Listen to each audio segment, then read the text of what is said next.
дар қасри теннис ва маҷмӯаи варзишии обии пойтахт мусобиқаи байналмилалии зудо душанбе гранд-слам 2025 оғоз шуд ки дар он 226 варзишгар аз 28 кишвари ҷаҳон ширкат доранд. дар рӯзи аввали мусобиқа рақобатҳо дар вазнҳои 60-66 кг миёни мардон ва 48-52 ва 57 кг миёни бонувон сурат гирифт. дар вазни 60 кг барандаи медали тиллои тоскулҳои бузург дар соли 2024 дар душанбе ва барандаи медали биринҷии чемпионати осиё 2025 ва ҳамзамон дорандаи медали биринҷии чемпионати осиё 2025 дар вазни 60 кг муҳаммад Солеҳ Қувватов рақобатҳои худро дар мусобиқаи мазкур аз даври дуюм оғоз кард. варзишгари кишвари мо бо Кандемир Сугемадир ки зери парчами Федератсияи байналмилалии ҷудо баромад намуд ба татами баромад. дар ин вохӯрӣ варзишгари мо бо як вазари пирӯз шуда ба марҳилаи баъдӣ баромад.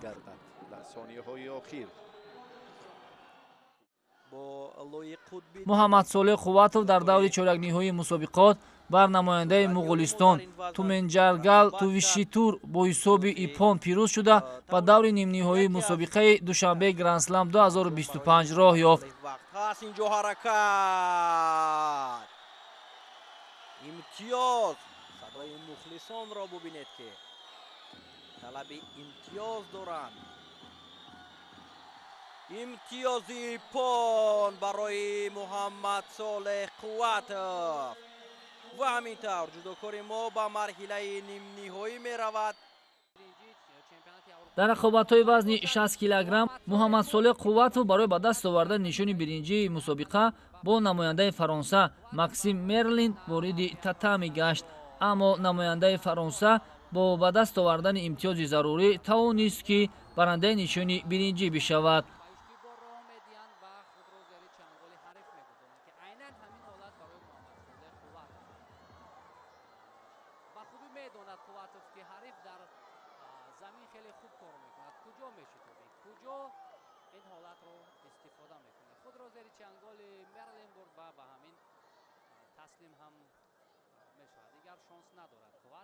бори аввал дар корномааш ба гирифтани медали биринҷӣ мушарраф мегардад.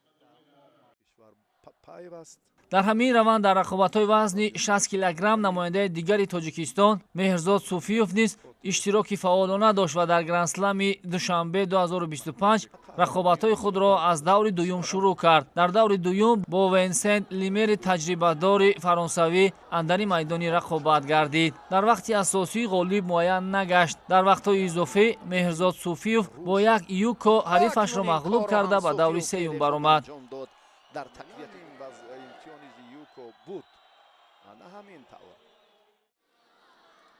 дар мубориза барои дарёфти рохат ба даври нимниҳоии мусобиқот Меҳрзод Суфиёв бо ҷудочии 18-сола аз Узбекистон Асадбек Мисиров рақобат кард. мубориза байни варзишгарон 8 дақиқаву 15 сония тӯл кашид. дар натиҷа Меҳрзод Суфиёв ин рақибашро низ бо як юко шикаст дод ва ба даври нимниҳоӣ роҳ ёфт. билохира натиҷаовар шуду имтиёзи юкоро ба даст овард. ҳамин тавр Меҳрзод роҳашро ба марҳилаи нимниҳоӣ ҳамвор месозад.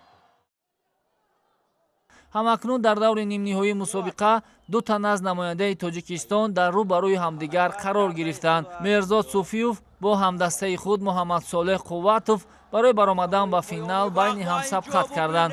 дар ҷараёни бархӯрд Суфиёв бо ҳисоби ипон пирӯз шуд ва ни имтиёз ӯро ба финал бурд.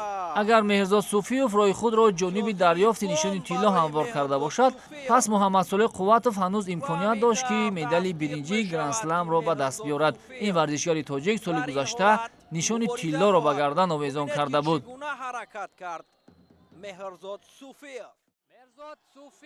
намояндаи дигари Тоҷикистон дар вазни 60 кг Меҳрзод Суфиёв ки ба финал роҳ ёфта буд, дар мубориза бар муқобили Балабай Агаев шикаст хӯрд ва он низ натавонист нишони тиллоро ба гардан овезон кунаду ҳамин гуна дар Гранд-слами Душанбе дуюм шуд. барои Меҳрзод Суфиёв дар корномаи варзишиаш ин беҳтарин натиҷа маҳсуб меёбад.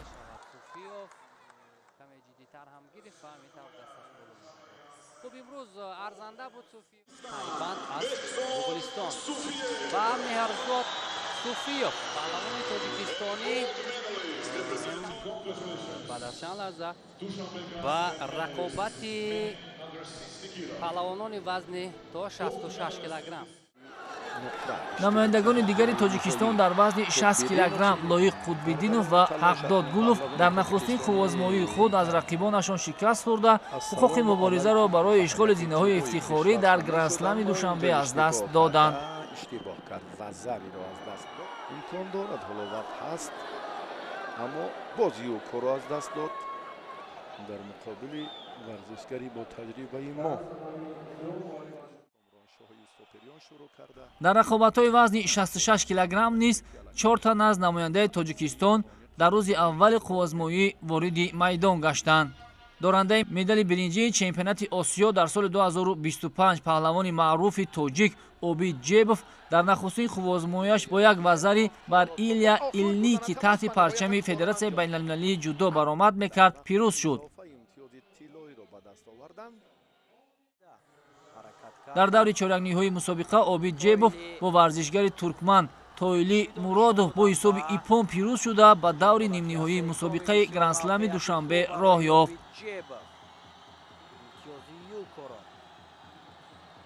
ва ҳамин тавр рақиб ишора мекунад ки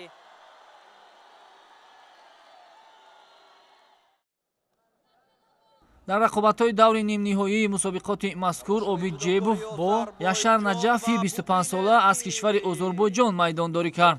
Обид Ҷебов ин ҳарифашро бо ипон шикаст дода ба финали мусобиқаи Душанбе Гранд-слам 2025 роҳ ёфт. ҳолати ладодани дастро ҳам мехоҳад истифода кунад ва таслим мешавад.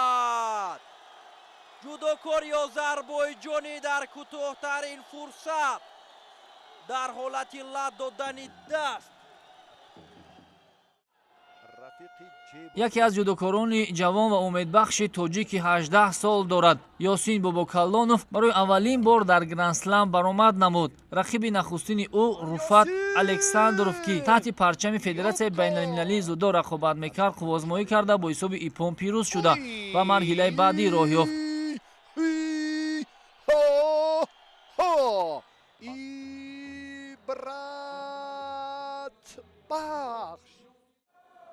Ёсин Бобокаллонов дар вазни то 66 кило дар чоракфиналии мусобиқот бо як вазари ва як юко бар намояндаи Туркманистон Сердар Раҳимов пирӯз шуда ба даври нимниҳоӣ баромад. ва бо бародараш Эмомалии Нуралӣ рӯбарӯ мегардад. Ёсин Бобокаллонов бошад муборизаро барои нишони биринҷӣ идома дод. кашфияти асосии гранд-слами Душанбе Ёсин Бобокаллонов гашт ки ӯ дар вазни 66 килограмм барандаи медали биринҷии мусобиқа шуд. дар мубориза барои нишони биринҷӣ Ёсин намояндаи Туркманистон Тоили Муродовро шикаст дод ки ин дастоварди арзанда барои варзишгари навраси тоҷик маҳсуб меёбад. Ёсин Бобокаллонов бо ҳунарнамоии хуби худ дар рақобатҳои Душанбе Гранд-слам 2025 аз худ дарак дод. ва паҳлавони туркманистонӣ шидои сеюмро мегирад ва Ёсин Бобокаллонов дар синни 18 солагиаш ва гирифтани нишони биринҷии мусобиқоти Гранд-слам даст меёбад. воқеан имрӯз арзанда буд. яке аз довталабони дигар барои медал аз Тоҷикистон Эмомалӣ Нуралӣ низ дар вазни 66 килограмм баромад мекард ва чанде пеш медали биринҷии қаҳрамонии Осиёро низ ба гардан овезон карда буд. Эмомалӣ Нуралӣ намояндаи Гурҷистон Тенго Зиракишвилиро бо имтиёзи ипон шикаст дода ба даври дуюм баромад.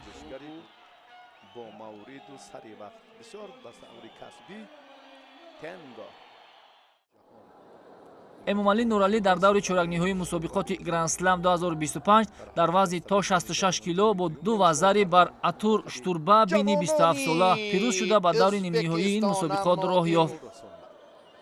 яке аз беҳтаринҳо айни замон дар миёни муддаёни варзишгарони қораи на танҳо Осиё балки дар сайёра ҷои алоҳида дорад.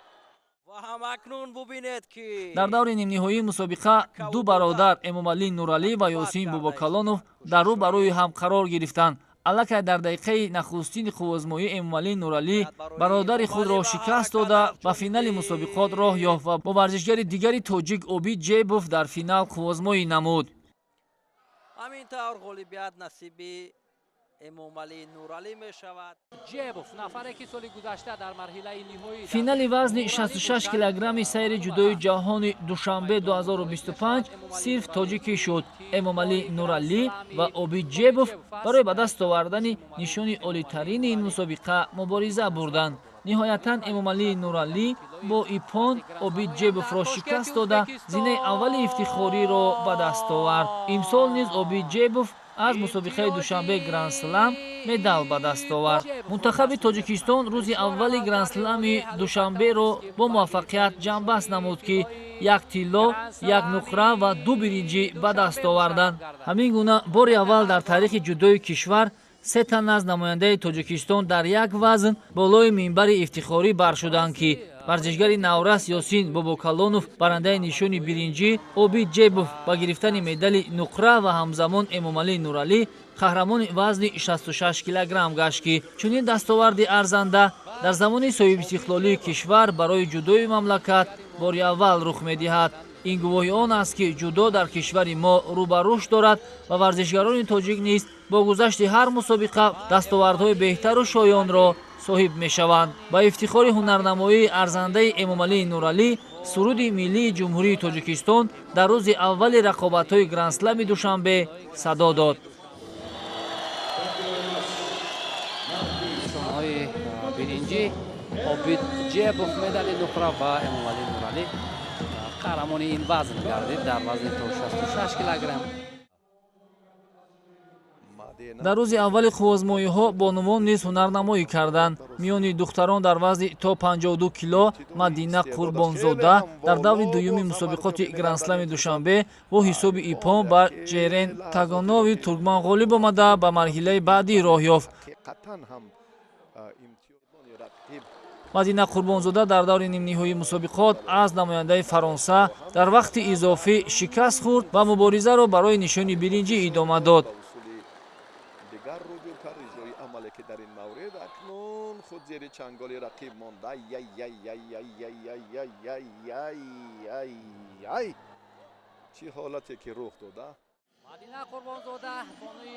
ниҳоятан Мадина Қурбонзода дар рақобатҳои вазни то 52 килограмм миёни бонувон дар мубориза барои нишони биринҷӣ намояндаи ҷумҳурии мардумии Чин Хижу Чиганро шикаст дод ва ин нишони арзандаро ба гардан овезон кард. барои Мадина Қурбонзодаи ҷавон ин дастоварди арзанда аз мусобиқоти сайри ҷудои ҷаҳонӣ ба ҳисоб меравад. дар вазни 52 килограмм миёни бонувон нишони тилло ба Фаронса рафт. зинаи аввалро Амандин Бучард бо шикаст додани Муҳайё Аҳмадова аз Ӯзбекистон ба даст овард. ҳамакнун дар рӯзи дуюми мусобиқа боз як қатор варзишгарони соҳибноми кишвар шарафи Тоҷикистонро дар Душанбе Гранд-слам 2025 муаррифӣ хоҳанд кард. бахусус рақобатҳо дар вазни 73 килограмм 81 килограмм миёни мардон баргузор мешавад ки дар ин вазнҳо Тоҷикистонро чеҳраҳои намоёни ҷудои кишвар ба монанди Абубакр Шеров, Беҳрӯзи Хоҷазода, Сомон Маҳмадбеков ва дигар нафарон муаррифӣ хоҳанд кард. таърихсозӣ кард. нахустин нафаре шуд ки аз миёни бонувони тоҷик ба гирифтани нишони биринҷии гранд-слам дар таърих мушарраф гардид.